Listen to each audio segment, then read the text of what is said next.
Okay, so we're transitioning from gaining flexibility on a stiff thoracic cage to deal with the other component, which is getting the postural muscles in this region strong so that they can give the patient the posture that we have achieved by making the joints more flexible.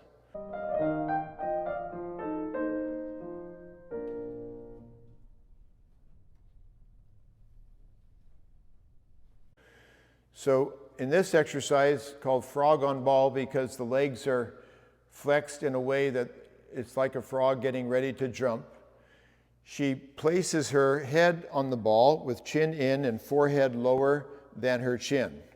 Her hands come from the floor to the pelvis, and they're relaxing on the pelvis this way. Now, her head is down and resting, and she rolls forward that amount whereby her toes can barely tap. So you have to go farther forward and see if you can tap your toes. A little bit more. And she's tapping. Just lift them up and tap. Yep, that's a tap. She does not go any farther forward. If she doesn't go far enough that her toes can tap, she tries to lift, but it's impossible because so much of her weight is on the feet. So she must go far enough forward that the toes can begin to tap, barely, and it's right there. The next thing that we do is ask her to lift her face up as high as she can, but the forehead never higher than the chin.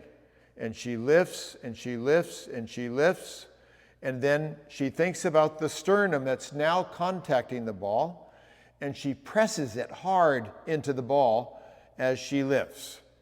And then all of this region that we addressed is now working, and it's focused right on this aspect of the postural muscles.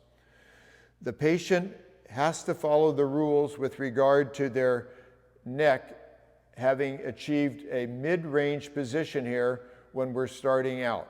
So this is very important that she not allow the forehead to be higher than the chin. And because we're dealing with postural muscles and endurance, we're looking for times that are 30, 40, 60, 2 minutes long. And then when she rests, her head goes down, her hands go on the floor, and she recovers. So that all the muscles that just got through working hard are now going to have a chance to recover.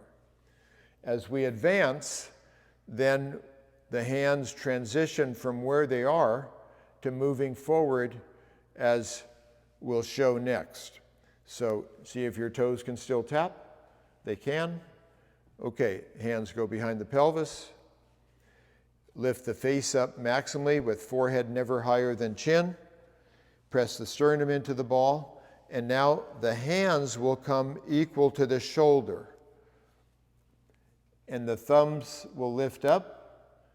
And now right now we could say that this is much harder because the weight of her arms is no longer back by the pelvis, but the weight of her arms is added to the torso, making that long lever sticking out over midair in front of the ball is now got the load of the arm and the bones and muscles in the arms.